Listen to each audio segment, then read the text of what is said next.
আগামী ১৬ ডিসেম্বর থেকে national equipment identity register NEIR system কার্যকরের সিদ্ধান্ত নেওয়া হয়েছে। সরকারের ঘোষণা অনুযায়ী শুধু বৈধ ফোনই নেটওয়ার্কে সক্রিয় থাকবে, ফলে অবৈধ বা ক্লোন আইএমইআই যুক্ত ডিভাইস বন্ধ হয়ে যাবে।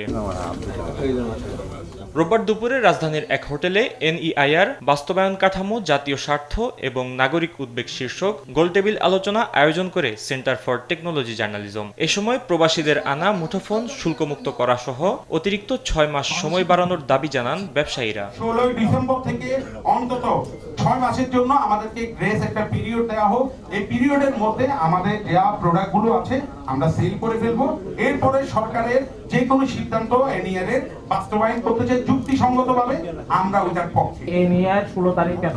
এই যে আগে সুরাহা না করা পর্যন্ত, যতদিন সুরাহা না হবে এটা কোনোভাবে কোনো সময় এটা বাস্তবায়ন করা সম্পূর্ণ অযৌক্তিক হবে।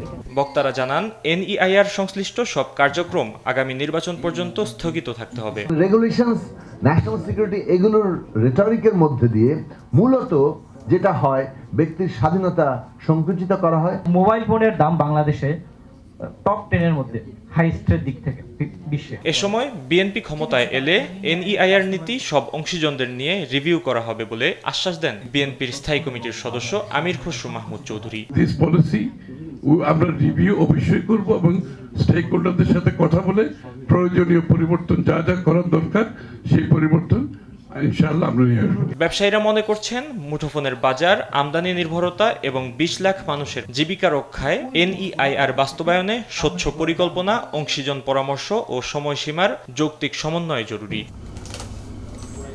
ফাহিম ইউসুফ, দেশ টিভি, ঢাকা।